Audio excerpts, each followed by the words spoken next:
Muy buen día a toda la comunidad universitaria. Soy el docente Mario Alberto Ávila Mendoza de la Escuela Preparatoria número 2.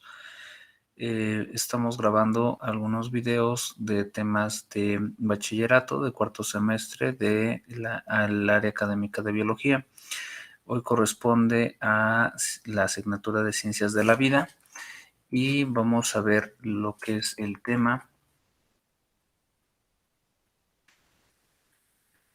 del bloque 1, Introducción al estudio de la biología, el 1.2, que es Biología como una ciencia multidisciplinaria, 1.2.1, Campos de estudio de la biología y 1.2.2, Relación de la biología con otras disciplinas.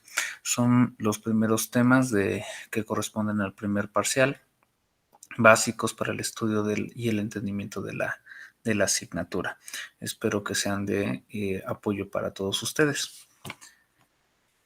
Bien, lo primero que vamos a hacer es comprender un poco acerca de la biología como una ciencia multidisciplinaria. ¿De dónde sale esto de la biología y de las ciencias multidisciplinarias? Bueno, lo que debemos de comprender primero es que el ser humano es curioso y siempre busca dar una razón lógica que responda a las inquietudes de los fenómenos que observa. Quiere decir esto que como seres humanos filosóficos por nuestra naturaleza que somos, siempre estamos tratando de darle una respuesta a los procesos que nos están rodeando, a la fenomenología, es decir, a todo lo que percibimos a través de nuestros sentidos. Esta respuesta que estamos o que pretendemos dar a estos fenómenos, pues tratamos de llevarla a un razonamiento lógico, sí, que nos permita pues tratar de comprender o entender mejor todos estos procesos. Sin embargo, debemos de comprender también que la ciencia va avanzando a lo largo de la historia y pues que algunos conocimientos que teníamos inicialmente, pues obviamente ya han cambiado, han mutado y nueva información y nuevos conocimientos hemos adquirido a lo largo de la historia. ¿Sí? A través del tiempo se han desarrollado métodos que permiten descubrir conocimientos sustentados y que pueden ser comprobables con la finalidad de aproximarnos a una verdad absoluta. Esto significa que en un inicio, sí, en la prehistoria, digamos, cuando el ser humano se encuentra con los diferentes fenómenos que nos rodean, como el día y la noche o la lluvia, pues de acuerdo al nivel de conocimiento de información que se tiene en ese momento, se trata de dar una explicación. Sin embargo, a lo largo del tiempo y del surgimiento de la ciencia como tal, necesitamos que estas respuestas que estamos dando a los fenómenos que nos rodean sean respuestas confiables, verificables, comprobables, sustentadas. ¿Sí? De tal manera que se va a desarrollar un proceso a través del cual nos permita no solo al individuo que está tratando de responder al fenómeno, sino que a los demás individuos de la población de la comunidad científica o académica poder replicar sus diferentes tipos de estudios para poder llevar a cabo una comprobación precisamente de lo que se está afirmando. ¿Sí? Entonces, no solamente basta ya a través del tiempo con especulaciones, con decir que algo es la respuesta a algún fenómeno sin que ese algo, esa respuesta o esa hipótesis esté realmente comprobada. ¿Ok? Bien, de ahí que surja todo este proceso de la metodología. ¿Para qué? Para llegar a una verdad absoluta, una verdad pues más aproximada a lo que va a ser la realidad, ¿ok? Recuerden también que como seres humanos que somos, estamos de alguna forma natural imposibilitados para poder conocer o poder aproximarnos a una verdad absoluta, dado que percibimos la realidad a través de nuestros sentidos y pues nuestros sentidos ciertamente lo que están haciendo es una interpretación acerca de las proyecciones y las percepciones del entorno que nos está rodeando. Entonces, estas percepciones que se están teniendo pues son interpretadas en nuestra mente, en nuestro cerebro, en nuestra conciencia y de esa forma construimos la realidad.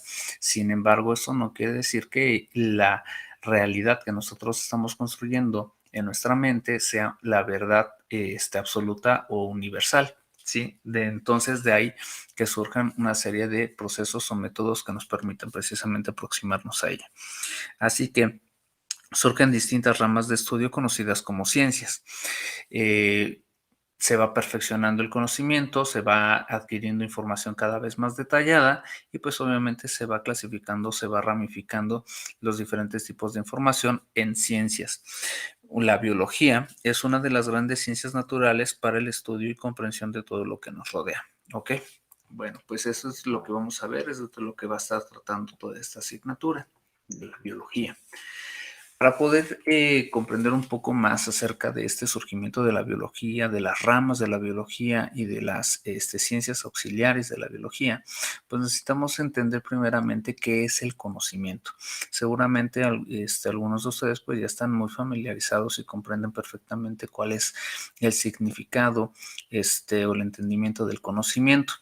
Bien, pero tratemos de desarrollarlo de una forma simple aquí, ¿vale? Bueno, el conocimiento lo vamos a entender como información. ¿Qué quiere decir esto?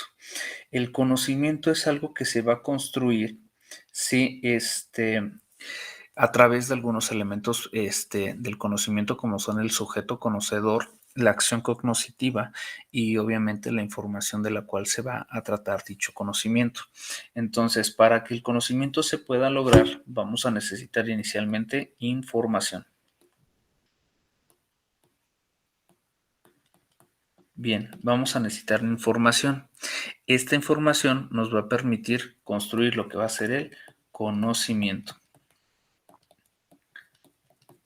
Algo que debemos de tener en cuenta aquí es que la información ya está presente, la información ya está en la naturaleza, en la fenomenología, ¿sí? Ya está en nuestro alrededor, en nuestro medio ambiente.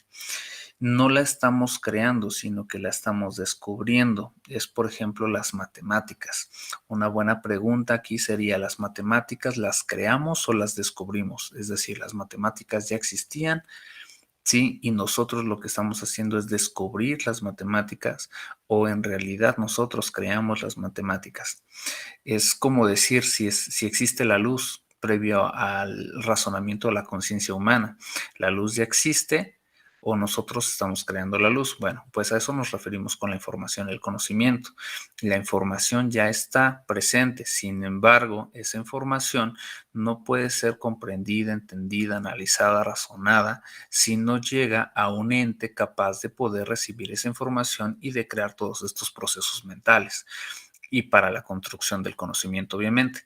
Entonces, la información está presente, pero nosotros como seres humanos necesitamos que esa información llegue a nuestras mentes, a nuestra conciencia, para poderla razonar y entender y construir un saber. ¿Ok? De tal forma, entonces, repito, el conocimiento es información que adquirimos. Esta información que adquirimos la podemos adquirir a través de diferentes tipos de procesos. Por ejemplo, en esta imagen estamos viendo una interacción entre dos individuos que están compartiendo información. Este acto en el cual se está comunicando esta información o se está compartiendo esta información de esta forma, por ejemplo, es solamente un ejemplo, que lo podríamos denominar o la podríamos entender como una acción cognoscitiva.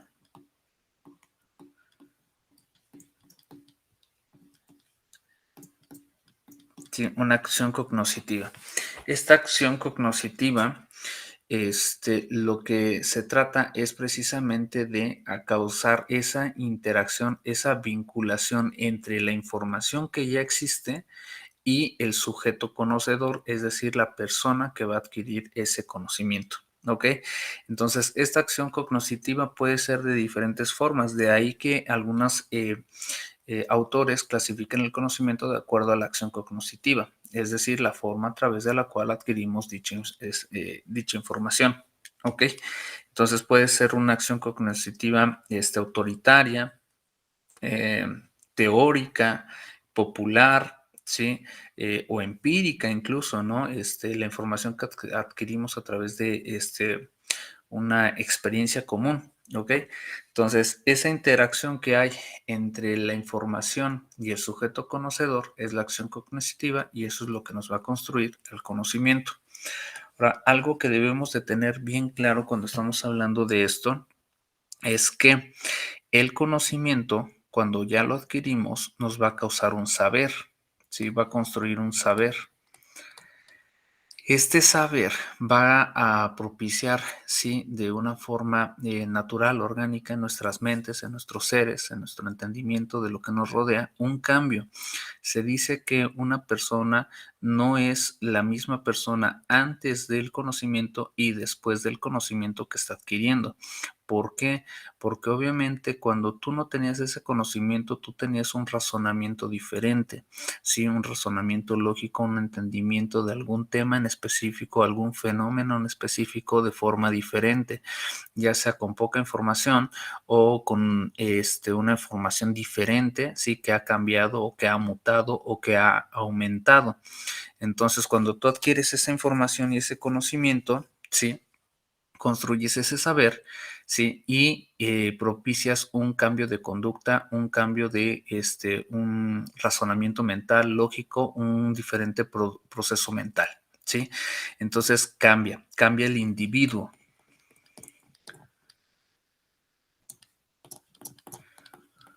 Sí, cambia el individuo. ¿Qué quiere decir esto? Que debemos de tener mucho cuidado con toda la información que convertimos en conocimiento, con toda la información que adquirimos, ¿sí? Porque tomamos, pues, de forma muy ligera, ¿sí? Toda la información que estamos recibiendo día con día. Sí, en nuestro día cotidiano, común, ordinario, nosotros estamos adquiriendo información todo el tiempo. Y hay mucha de esa información que en realidad no está sustentada, verificada, comprobable, ¿sí? Que no proviene de un proceso sistemático ordenado, de un correcto proceder, digamos, ¿ok?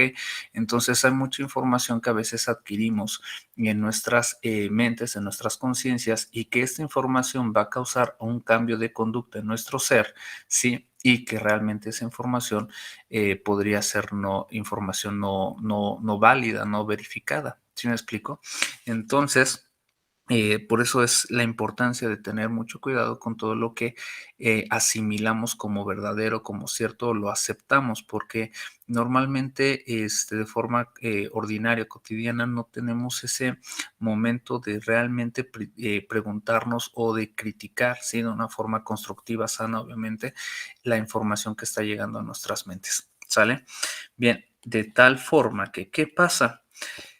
Que para la construcción o aceptación de una información que construye un conocimiento aproximado a la verdad absoluta, sí, pues necesitamos que esa información esté respaldada a través de un proceso metodológico estructurado, sistematizado, ordenado, etcétera. Sí, es decir, a través método, de un método, sí, que podríamos hablar de diferentes tipos de métodos de acuerdo a la metodología. Sí, es cierto esta parte que se encarga del estudio de los diferentes tipos de métodos para llegar a la construcción de un conocimiento verdadero, ¿sí? Bien, pues tenemos diferentes tipos de métodos. Aquí podemos hablar en forma general del método científico, ¿sí? Tenemos el método científico. Bien, este método científico se va a basar a partir de una serie de pasos estructurados y ordenados. ¿Cuál es el primer paso del método científico de forma general? Es la observación. Sí, y la observación no se debe de entender meramente como la capacidad que tienes para poder ver, sino la observación es precisamente la percepción de todos los fenómenos que nos rodean a través precisamente de nuestros sentidos y que causan una interpretación de nuestra mente acerca de nuestra realidad. ¿Sí? Es decir, acuérdense que un fenómeno es todo lo que nos rodea. El proceso de la fenomenología es comprender o tratar de responder, ¿sí? Todos los fenómenos que nos están rodeando precisamente. Bueno, pues la observación entonces será la capacidad que tenemos para poder percibir estos fenómenos a través de nuestros sentidos, ¿ok? Ahora, esta observación, que es a través de nuestros sentidos, sí, esta observación nos va a causar que identifiquemos un tema de interés, un fenómeno que va a construir o que va a producir un sentimiento de ignorancia, ¿sí me explico? Un sentimiento de querer descubrir ¿sí? Lo que está provocando ese fenómeno que en un momento no lo podemos responder. Y lo que va a suceder es de que al percibir, al ver ese fenómeno que te está causando interés, con la información que tú tienes, que has almacenado, que has obtenido a través de toda tu vida, si desde que naces empiezas a adquirir información, bueno, pues esa información te va a servir para que trates de responder o de darle una respuesta lógica, razonable a ese fenómeno que te está causando ese interés, pero que sin embargo no alcanzas a explicar de una forma correcta o de una forma, digamos, verdadera y mucho menos pues una forma verdadera absoluta, ¿no? Bueno, entonces lo que va a suceder, sí, es que tú te vas a basar del método científico que va a presentar la observación que ya mencionamos ahorita, la observación, el planteamiento del problema, el qué, cómo, cuándo, dónde, por qué, sí, el planteamiento de una hipótesis, el diseño experimental, un proceso de experimentación como tal, la obtención de resultados, sí, el análisis de esos resultados y obviamente concluir si tu hipótesis es correcta o es incorrecta. Obviamente, si todo esto se hace de una forma adecuada, pues entonces la información que estés descubriendo a través de tu proceso de investigación, pues va a servir a la comunidad académica y científica para poder ampliar el conocimiento acerca de ese tema de interés que se está desarrollando. ¿Ok? Bien, pues es así como llegamos a la construcción precisamente de lo que son las ciencias. Llegamos a la construcción de lo que son las ciencias.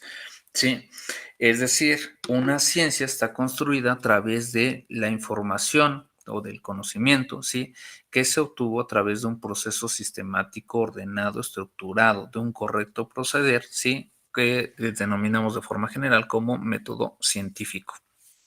¿Ok? No son meras especulaciones. No es que tú veas un fenómeno y supongas que pasó por algo. No puede ser así. Si tú supones esa respuesta, bueno, pues esa respuesta podría convertirse precisamente en lo que será una hipótesis y tú te verías obligado a responder, a comprobar que esa hipótesis que tú piensas que es la respuesta de ese fenómeno, pues es la correcta o es la verdadera. ¿Sale? Bueno, pues de esta forma es más o menos como se va a estar construyendo la ciencia a partir de el método científico y a partir de lo que es la información que se convierte en conocimiento y en un saber que incluso podría tener ya una aplicación, obviamente. ¿Sí? Bueno, esto explicado de una forma sencilla, rápida. Si le ponemos un poquito más de estructura a esta información, a este tema que estamos desarrollando, pues entonces vamos a poder ver que el conocimiento está conformado, o bueno, la palabra conocimiento está conformada por el prefijo con, que significa unión, juntos o todos, ¿sí? Un verbo que es el noxere o gnosis, ¿sí? Que se trata precisamente de lo que es el proceso de la sabiduría o de la epistemología, es decir, el proceso a través del cual tú estás adquiriendo esa información. Vuelvo a lo mismo. El conocimiento es la información que tú adquieres, asimilas, entiendes, aceptas, ¿sí? Y que esto está provocando un nuevo constructo mental, incluso un cambio de conducta en tu ser, ¿ok? Eso es un conocimiento como tal. Bien, y el sufijo, ¿sí? Que viene siendo miento, que es el resultado. ¿Sí? Entonces, el conocimiento como tal es el resultado de todos los procesos de la sabiduría, es decir, de todos los procesos a través de los cuales tú estás adquiriendo la información. ¿Sí? Vuelvo a lo mismo, el conocimiento es información. Ahora, repito, no hay que olvidar que esa información no necesariamente quiere decir que es una información científica. La información puede ser mucha, la información está ahí y hay mucha información que no es científica o que no está verificable, comprobable, sí, que no proviene a través de una metodología o de un correcto proceder de un método científico. ¿Ok? Hay mucha información, por ejemplo, pues ya estamos hablando de información que se va trasladando de generación en generación por cultura, por tradiciones, por supersticiones, digamos, y por creencias que la gente pudiera llegar a tener de acerca en una población, etcétera. Bueno, pues eso también es información y si tú aceptas esa información y actúas conforme a y actúas y piensas conforme a esa información, pues estás creando un conocimiento y un saber que no necesariamente es algo que sea científico. ¿Me explico? Entonces, de ahí la importancia, repito, que tengamos mucho cuidado con la información que estamos aceptando, estamos asimilando en nuestras mentes. Bien, de acuerdo a esta epistemología, ¿sí? Que es la ciencia que se encarga de los procesos para la formación del conocimiento, repito, ¿sí? De la gnosis, ¿sí? De la acción cognoscitiva. Bueno, pues tenemos o podemos hablar de Jean William Fritz Piaget, sí, que nos desarrolla lo que es la teoría del desarrollo cognitivo. Esta teoría del desarrollo cognitivo de Piaget la divide en 4 etapas, ¿sí? Estas etapas son la etapa sensoriomotora, que va de los 0 a los 2 años de edad, la preoperacional, ¿sí? Que va de los 2 a los 7 años de edad, la de operaciones concretas, que son de los 7 a los 12 años de edad, y la de operaciones formales, que es a partir de los 12 años de edad. Platiquemos un poquito acerca de estas etapas. ¿A qué nos estamos refiriendo? Según Piaget, nosotros empezamos, o el ser humano empieza a adquirir información desde el momento en el que naces, ¿sí? Desde los 0 años tú ya estás adquiriendo información. ¿Cómo adquiere información un bebé, un infante, un niño de los 0 a los 2 años de edad? Bueno, pues si tú has observado a un niño, un bebé de esta edad, pues podrás haber observado que el bebé está adquiriendo información a partir de sus sentidos, precisamente de una información que proviene a partir del sensorio motor. Quiere decir que el bebé toca, siente con sus manitas, con sus deditos, las figuras, los objetos, los juguetes que le das a un bebé, que le pones en la mano. Normalmente pues se lo lleva a la cara, lo observa, se lo mete a la boca, lo huele, ¿sí me explico? Entonces es a partir precisamente de estos sentidos básicos que tenemos, sí, que el bebé está empezando a adquirir información y está construyendo su conocimiento. Bien, la siguiente etapa sería la preoperacional, que viene de los 2 a los 7 años de edad. En esta etapa preoperacional, Piaget nos dice que el infante menor lo que está haciendo es adquirir información y construir su conocimiento a través de la imitación. Principalmente el niño está adquiriendo información a través de la imitación, es decir, en la sensoromotora lo que hacía era tocar, sentir, ¿no? Incluso, ¿cómo se dice? Degustar, olfatear, ¿sí? Por ejemplo, escuchaba la voz de mamá, el tono de voz de mamá o el tono de voz de papá o su comida favorita, ¿sí me explico? Y entonces empieza a adquirir información a través de este proceso. Bueno, cuando llegamos a la preoperacional, lo que hace el niño es de que todavía no tiene esta capacidad desarrollada de poder empezar a cuestionarse lo que le rodea. ¿Sí me explico? No, todavía no puede empezar a preguntarse el qué, el cómo, el por qué. Sí, que viene siendo la etapa siguiente. Entonces, en esta etapa el niño se ve, pues ansioso de seguir aprendiendo, de seguir conociendo, de seguir adquiriendo información, pero lo hace por imitación. Lo que hace, lo que ve que están haciendo los demás, menor lo que intenta es repetir o hacer lo mismo que está observando de todos los demás, ¿sí? Para adquirir esa información. Cuando llegamos a la etapa de las operaciones concretas, el niño ya empieza a cuestionarse, o bueno, ya tiene esta capacidad, ya tiene este desarrollo cognitivo del preguntar, ¿sí? Es normalmente cuando vemos a estos niños que se la pasan preguntando el porqué de todo lo que les rodea. ¿Por qué sale el sol? ¿Por qué se hace de noche? ¿Por qué llueve? ¿Por qué me duele? ¿Por qué se ríe? ¿Por qué está cantando? Por el porqué de todos, ¿no? ¿Por qué se mueven los coches? ¿Por qué muchas cosas, sí? O cómo funciona el celular, cómo funciona la computadora, por qué voy a la escuela, etcétera. Ahí están preguntando y están cuestionando todo y lo que están esperando los padres, perdón, y lo que están esperando los niños, sí, en este caso es de que los adultos, las personas allegadas a ellos, pues les respondan precisamente el porqué de de todos estos fenómenos que está observando el menor, para que pueda construir precisamente su conocimiento. Ahí el menor estaría adquiriendo precisamente esta información de tipo autoritaria, ¿sí? Autoritaria quiere decir que la persona, en este caso el menor, le está otorgando a otra persona la importancia, ¿sí? Está adjudicándole o sabiduría mayor a la que él tiene y de esta forma lo que le dice esta persona lo está asimilando el menor como verdadera. ¿Ok? Y la siguiente es la de las operaciones formales a partir de los 12 años de edad. Aquí es cuando este individuo pues ya tiene la capacidad o ya empezó a desarrollar esta capacidad precisamente de su desarrollo lógico razonable, ¿sí? Es decir, él ya se cuestiona y al mismo tiempo que se cuestiona se está tratando de responder el porqué de las cosas que lo rodean, el porqué de la fenomenología que lo está rodeando, ¿ok? De aquí ya que se empieza a desarrollar un pensamiento, digamos, más maduro. ¿Ok?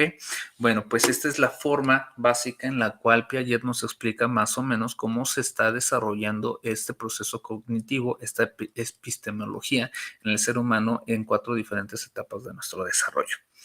Bien, ahora regresemos al conocimiento. Cuando estamos hablando de conocimiento, yo ya les había mencionado que vamos a hacer referencia a 3 elementos del conocimiento, ¿ok? El sujeto conocedor. ¿Quién es el sujeto conocedor? El sujeto conocedor es la persona, es decir, es el ente, ¿sí? En este caso la persona que tiene la capacidad de poder adquirir la información, comprenderla, razonarla, aceptarla, ¿sí? Convertirla en un conocimiento, en un saber y actuar en consecuencia a. ¿Ok?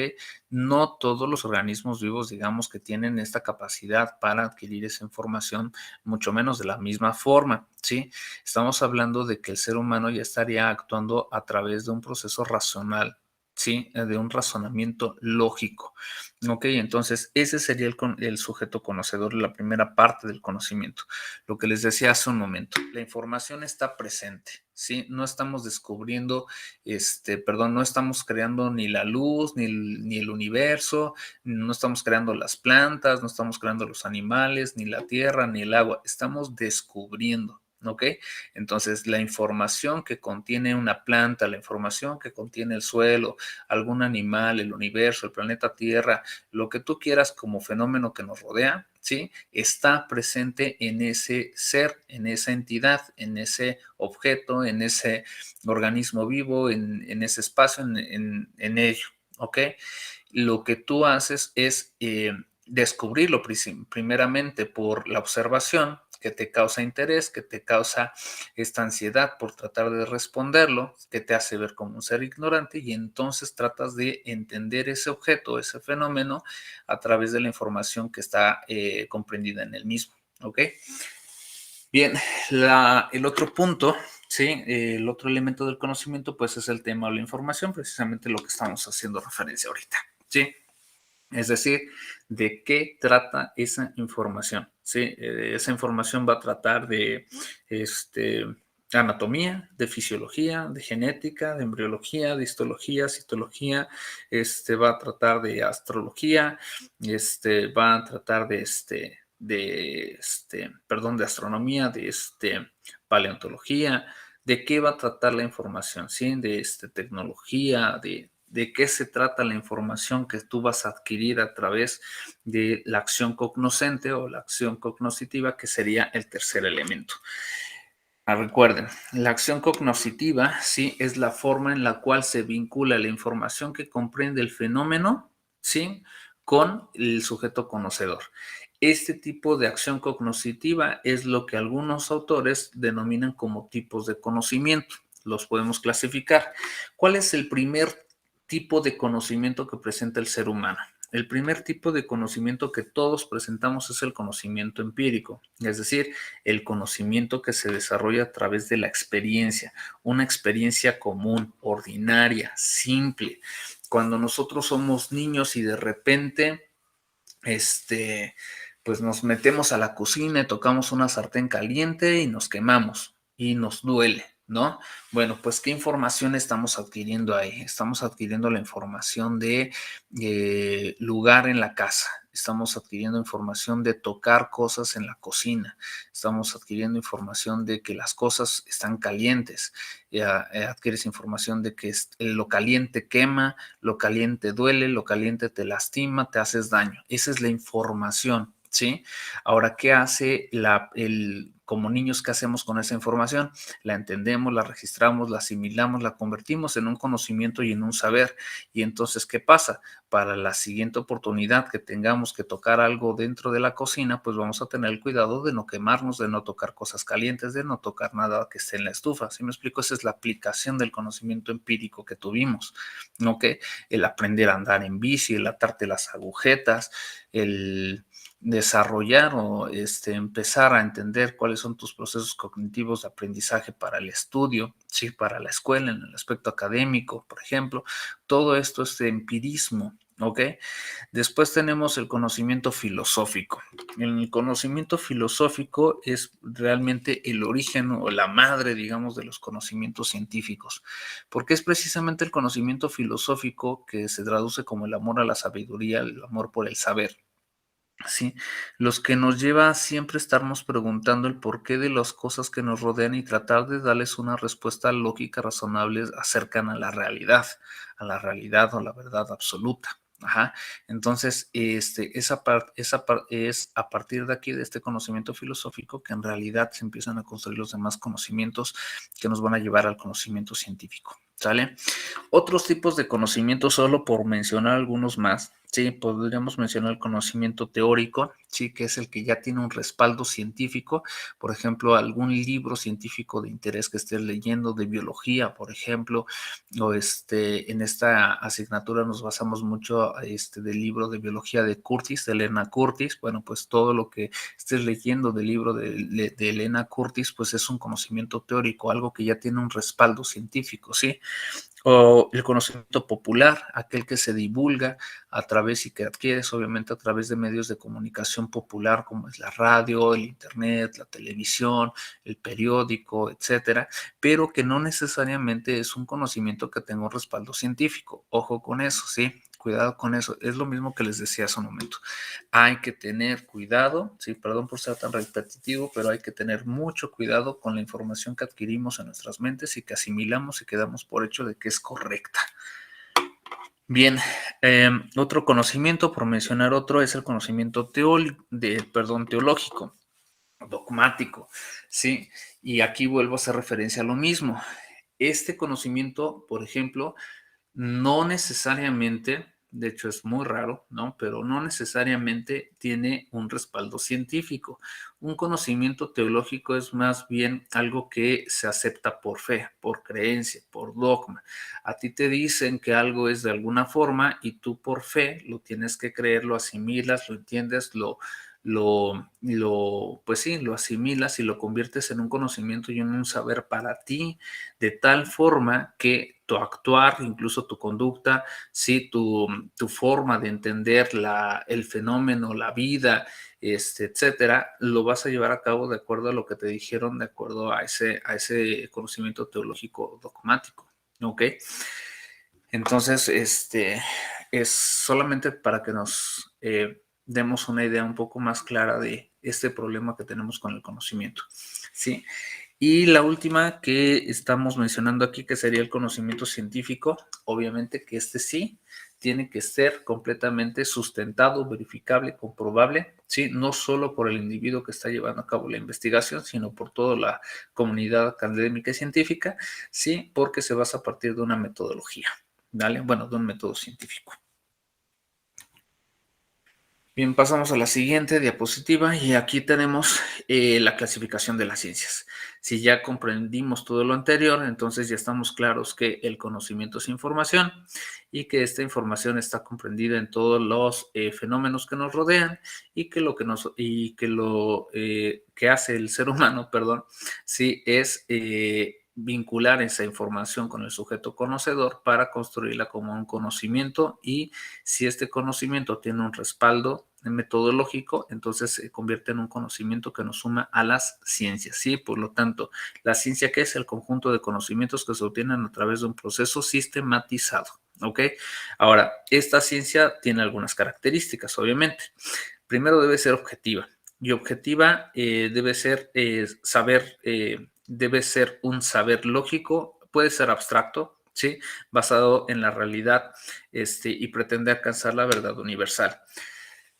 Debe ser objetiva. debe ser apegada a la realidad, no debe ser algo que sea especulativo, ¿sí? Lo que les decía hace un momento, que supongas que la respuesta de un fenómeno o la explicación de un fenómeno es algo que no puedes comprobar, ¿sí? Este, em, a lo mejor un fantasma, ¿no? Por ejemplo, cuando alguien dice, no, pues se fue la luz en mi casa, ¿no? Y pues sale alguien y dice, es que en tu casa espantan. Pues no, ¿cómo compruebas, no? ¿Cómo compruebas que espantan? ¿Cómo compruebas que existen los fantasmas y que le están apagando la luz o que le están desconectando la luz a la persona, ¿no? ¿Sí me explico? Entonces eso no puede ser comprobable. Sin embargo, si tú dices, bueno, pues a lo mejor se quemaron los fusibles, pues vas a la caja de fusibles y checas que los fusibles estén buenos, ¿no? Hubo un cortocircuito, te cortaron la luz, se fundió el foco, explotó un transformador, cayó un rayo, alguien chocó y tiró un poste, y se cayeron los cables. ¿Sí me explico? Todo eso lo puedes checar, lo puedes verificar, lo puedes comprobar. De ahí digo, es un ejemplo muy simple, tal vez, pero de ahí se basa esto, de que sea objetiva, que no sea especulativa, que no sea nada más, ¿cómo se dice? Pues sí, especulaciones, ideas que no pueden ser comprobables o verificables, ¿sí? Racional. Otra característica es que es racional. Dice que adquiere información que será analizada para construir conclusiones.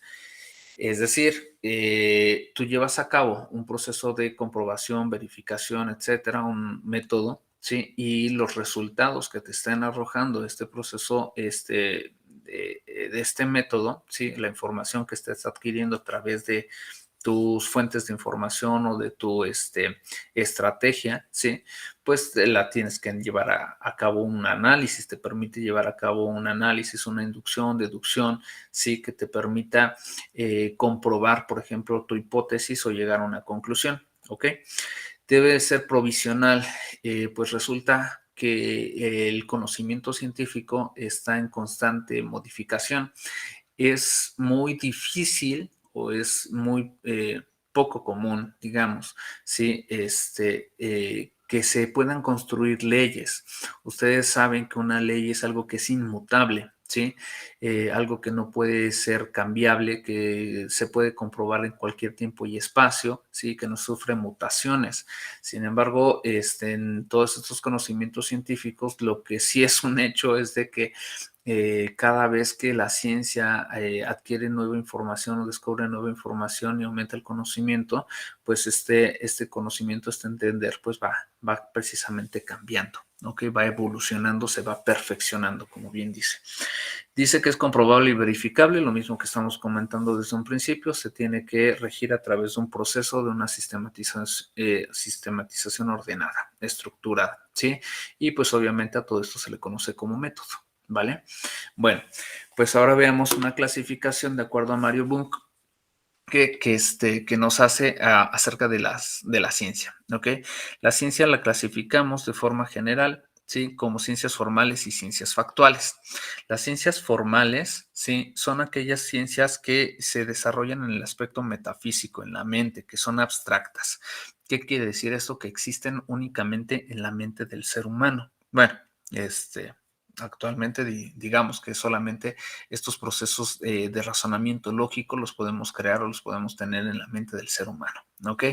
Por ejemplo, lo que es precisamente la lógica y la matemática, ¿sí? Los razonamientos lógicos que tú llevas a cabo, los llevas a cabo en tu mente, no los haces con las manos, ¿sí me explico? Con los dedos, ¿me explico? Lo estás llevando a cabo en tu mente, en tu consciente. ¿Ok? Las matemáticas también, por ejemplo, los valores numéricos que les damos por ejemplo, al 5. Tú sabes cuánto vale un 5, cuál es el valor numérico del número 5, ¿me explico? Sin embargo, si yo te pido que me des ese 5 en un aspecto físico, tú no me puedes entregar ese número como tal, porque es un valor, me explico, que le estás dando en tu mente a algo. Cuando tú transfieres ese conocimiento abstracto, formal, ¿sí? De tu mente al ambiente físico, entonces ya es algo diferente. ¿Sí me explico? Si yo te digo, dame un 5, no me puedes dar el 5 como tal, pero si te digo, dame 5 lapiceros, entonces tú ya me puedes entregar esos 5 lapiceros. ¿Me explico? Tú sabes cuánto es 5 más 2, 5 más 3, ¿sí me explico? Esos constructos mentales, esos procesos mentales, matemáticos, los estás llevando a cabo precisamente en este aspecto metafísico, abstracto, formal. ¿Ok? De ahí que estas ciencias se clasifican como ciencias formales o abstractas, ¿vale? Y la otra es clasificación de ciencias factuales. Factual viene de facto, que significa hecho, es decir, lo que está presente en el aspecto físico fenomenológico, es decir, lo que podemos observar como tal. De aquí que se desprendan dos ramas, ¿sí? Lo que vienen siendo las formales sociales y las factuales sociales y las factuales naturales. Las factuales sociales, sí, porque los organismos como tal somos entes sociales por naturaleza, digamos, sí, no se clasifican dentro de lo natural porque es más bien como de tipo conductual, sí, pero es algo que es observable, sí. El ser humano es un ser social como tal, sí, sí, y esta socialidad, sí, esta forma de sociedad entre humanos, incluso entre especies o con organismos de otras especies, incluso con el propio ecosistema o con el medio ambiente que habitamos, los factores abióticos, ¿sí? Sí, todas estas conductas y todas estas interacciones se pueden estudiar, ¿ok? De forma factual. El impacto ambiental que estamos creando, ¿sí? Por ejemplo, el ser humano, el antropoceno en el que nos encontramos con el desarrollo de la industria, la contaminación, la explotación de los recursos naturales, todo eso, ¿sí me explico? Sí, se vienen a partir precisamente de la interacción que existe, que si bien no es algo que a lo mejor no se puede tampoco tocar de una forma táctil como tal, pero que sí hay una socialización, ¿sí? Entre los diferentes tipos de organismos vivos. En este caso estaríamos hablando de la conducta humana. Por ejemplo, la ética y la moral. La ética y la moral es muy diferente en distintas poblaciones, ¿sí? En distintas culturas. Lo que para una cultura puede ser ético y moral algo, para otra cultura la misma acción, el mismo proceso puede ser amoral. ¿Sí? ¿Me explico? Entonces, esas son las diferencias que van construyendo a una sociedad y a la socialización que está teniendo los individuos que integran esa sociedad o esa población. De que tengamos ramas de la ciencia como es la sociología o la historia, que nos va a explicar toda la evolución de un aspecto específico de esa cultura o de esa sociedad, no sé, la economía, cómo se interactúan los bienes, etcétera, la geografía, por ejemplo, las delimitaciones pues sí, las delimitaciones políticas, sí, la comunicación, la forma en la cual interactúan, ¿cómo se dice? Perdón, eh, comparten la información entre diferentes poblaciones o individuos, y obviamente la regulación de la conducta de los integrantes de dichas poblaciones, es decir, de acuerdo a la ética y la moral, que está bien y que está mal, y si algo está bien y es permitido, o si algo está mal y no es permitido, y si no es permitido, pues cuáles serían las sanciones propias a esa falta que se esté teniendo, a esa actitud, digamos, de ilegalidad. Entonces, de ahí podríamos ver el derecho o las ciencias políticas, ¿ok? Las leyes y humanidades y todo lo demás, ¿vale? Por otra parte, tenemos a las ciencias factuales naturales, ¿ok? Ciencias factuales naturales. ¿Cuáles son estas? Las que sí van a tratar de explicar o sí pretenden explicar, ¿sí? Los fenómenos físicos que nos rodean, los fenómenos tangibles, es decir, la materia y la energía que nos está rodeando, cómo está compuesto todos los fenómenos que nos están rodeando tangibles, digamos, ¿sí? De ahí que tengamos a la física, que nos vendría a tratar de explicar lo que son el flujo de materia y energía, ¿sí? En el entorno que nos rodea, en el planeta Tierra, en el universo, etcétera, ¿sí? O la química, sí, que nos estaría explicando la composición y la interacción de los átomos, las moléculas, los electrones, los protones, ¿sí? O bueno, de todas las partículas subatómicas, sí, que estarían interactuando con el medio ambiente que nos rodea. Y obviamente la biología que en términos generales podríamos hablar que es la que se va a encargar del estudio de la vida, ¿no? Bueno, pues de ahí estas clasificaciones de ciencias, ¿ok? Hablemos ahora específicamente de lo que es biología. Ok, la biología es, en términos generales, es la ciencia natural que estudia los organismos vivos. Ahora, esta biología, ¿sí? La podríamos explicar o definir de una forma más específica o más detallada como la ciencia que se encarga del estudio de los organismos vivos a través del tiempo desde su composición. Y estamos hablando de una composición que puede ir desde lo más simple hasta lo más complejo, es decir, desde lo más fundamental, que es la composición de sus átomos, electrones, protones y neutrones, hasta la composición de moléculas, de las biomoléculas, o sea, de los átomos, cuando, por ejemplo, estamos hablando de los bioelementos, el famoso CHOMS, ¿no? El carbono, hidrógeno, oxígeno, nitrógeno, fósforo y azufre, o de los biomoléculas como son el carbono, perdón, los carbohidratos, lípidos, proteínas y ácidos nucleicos, o las sales minerales igual que también participan, y las vitaminas, etcétera, ¿sí? Toda la composición hasta llegar, por ejemplo, a cómo está la composición de una célula, ¿sí? Cuáles son sus partes, pared celular, membrana celular, orgánulos, membranosos, no membranosos, etcétera, o incluso ya la conformación de los tejidos, de los aparatos, de los sistemas, de los órganos, ¿sí? Bueno, de los tejidos, órganos, sistemas y aparatos, y pues obviamente de un organismo pluricelular e incluso de las poblaciones, comunidades, del ecosistema, de los biomas, de la biosfera, y si se encuentra vida, que seguramente se va a encontrar, se va a desarrollar, y en otras partes fuera del planeta Tierra, bueno, pues hasta allá, ¿sí me explico? Hasta donde lleguen los alcances de lo que viene siendo la vida. Sus procesos. También estudia procesos, por ejemplo, hablando desde el aspecto atómico, sí, o molecular, pues podremos hablar, por ejemplo, de la replicación, duplicación, transcripción del ADN y el ARN, el dogma central de la biología o de la hipótesis central de la biología.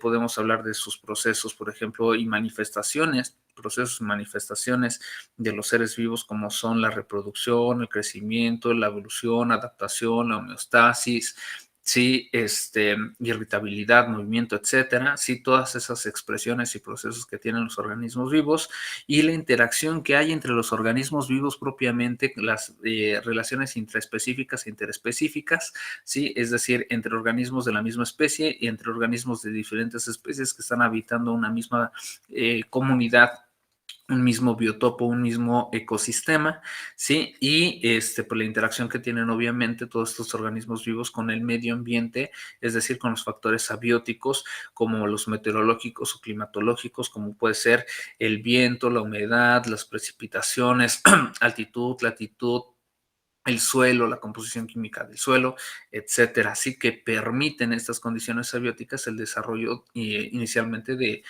acuerdo a las asociaciones ecológicas, pues de diferentes tipos de organismos vivos, ¿ok? Entonces, todo eso y más es lo que está estudiando prácticamente la biología. Bien, de tal forma que como estamos viendo que la biología es una ciencia muy amplia, pues podríamos hablar precisamente de distintos campos de estudio de la biología o ramas de la biología, ¿sí? Ramas auxiliares de la biología, digamos, ¿sí? Por ejemplo, una podría ser la microbiología. ¿Qué estudia la microbiología? La microbiología estaría encargada del estudio de los organismos microscópicos, es decir, de todos aquellos microorganismos que serían de tipo unicelular, ¿sí? Es decir, organismos vivos de tipo unicelular. Recuerda que la célula es la mínima expresión de la vida, ¿ok? Podríamos hablar también de obviamente hablando aquí de la microbiología, de la bacteriología. La bacteriología que se encargaría del estudio de las bacterias, o la virología, que se encargaría del estudio de los virus, ¿sí? Y de los pirones. las representaciones de moléculas o de que tienen interacción con la vida, pero que no son contemplados como organismos vivos. ¿Sí? Recuerda la célula, el mínimo organismo vivo, digamos, un virus no es una célula, un virus es ADN recubierto por proteínas y probablemente también de una membrana de fosfolípidos. Podríamos hablar también de la botánica para el estudio de lo que son las plantas, ¿sí? O la fitología para el estudio de las algas, o si empezamos a hablar ya de estructuras de organismos pluricelulares, podríamos hablar podríamos mencionar primero la citología, ¿sí? El estudio de las células, la histología, estudio de los tejidos. Acuérdate, con tejido se forma a partir del conjunto de células especializadas y diferenciadas anatómica y fisiológicamente. Por ejemplo, tú tienes tejido muscular, óseo, hematopoyético, etcétera, neuronal, etcétera, ¿sí? Podremos hablar de anatomía. Sí, la anatomía, que se encargaría del estudio de la estructura de los cuerpos del organismo vivo, hablando desde el nivel celular hasta los niveles pluricelulares, ¿sí?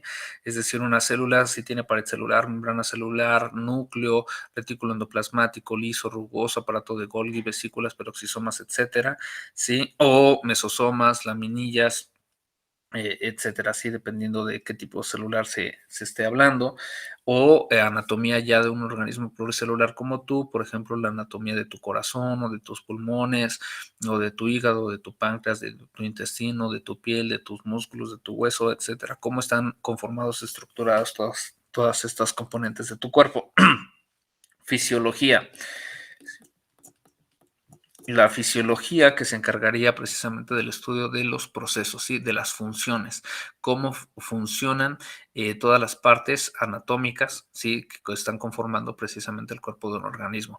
Puede ser desde la función de un tejido, ¿sí? Como tu tejido muscular, no sé, sí, o puede ser la función de tu aparato locomotor, o puede ser la función de tu sistema circulatorio, tu aparato cardiovascular, o de tu sistema nervioso, o de tu sistema inmune, o del endocrino, etcétera, sí, cómo es que funcionan todas tus estructuras divididas pues obviamente en tejidos, órganos, sistemas y aparatos, sí. Otros tipos de campo de estudio de la biología o rama del estudio, podría ser la genética, ¿sí? Que se encargaría del estudio de todos los procesos de la herencia a partir de los códigos genéticos, obviamente del ADN y el ARN, los sistemas de duplicación, replicación, transcripción, alelos dominantes, recesivos, locus, loci, los cromosomas autosómicos o sexuales, incluso la formación precisamente de estos cromosomas,